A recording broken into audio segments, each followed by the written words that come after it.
Well, Republican presidential candidate Nikki Haley has had enough when it comes to America's national security. The former South Carolina governor not only wants to cut all funding to countries who hate the United States, but also backs up a theory that COVID-19 originated from a lab leak. Nikki Haley tweeted, "COVID-19 likely came from a Chinese lab. Cut US aid, not a cent to communist China."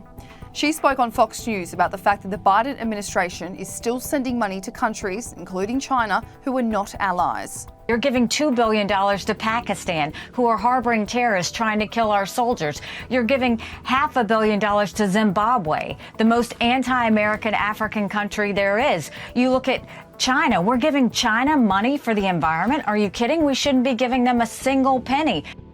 The lab leak theory has burst back onto the agenda this week after the United States' Department of Energy on Sunday changed its position on the origins of the virus, saying it most likely came from an accidental laboratory. Now, this theory has been circulating for years, especially after 3 workers at the Wuhan Institute of Virology were hospitalised with COVID-like symptoms around October or November of 2019. The Trump administration was hard on China, vowing to get to the bottom of how this virus, which has killed nearly 7 million people worldwide, came to be.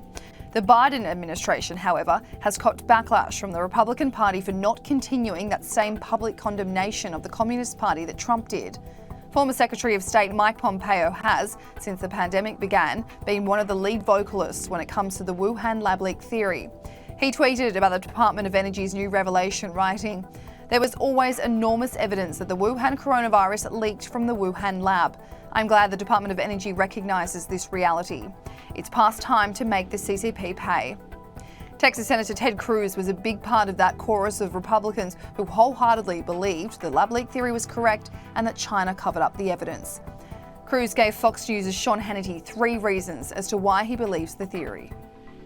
Number 1, the Wuhan Institute for Virology, which studies not just viruses, studies coronaviruses, not just coronaviruses, coronaviruses derived from bats, is located just a couple hundred yards from the wet market where this outbreak first occurred in Wuhan, China. Data point number 2, in November of 2019, before the pandemic, 3 separate researchers at the Wuhan Institute for Virology were hospitalized, went and checked themselves in for serious ailments that suggest that they may have been the very first people with COVID-19. In fact, that might have been how it escaped. Fact number 3, after the pandemic began, the Chinese government actively destroyed the samples at the Wuhan Institute for Virology, destroyed them, and they also disappeared the whistleblowers. So what does the Biden administration think about this then? Will they take the steps to continue these investigations into the theory? The White House's National Security Advisor Jake Sullivan says Joe Biden wants all efforts put into getting to the bottom of it.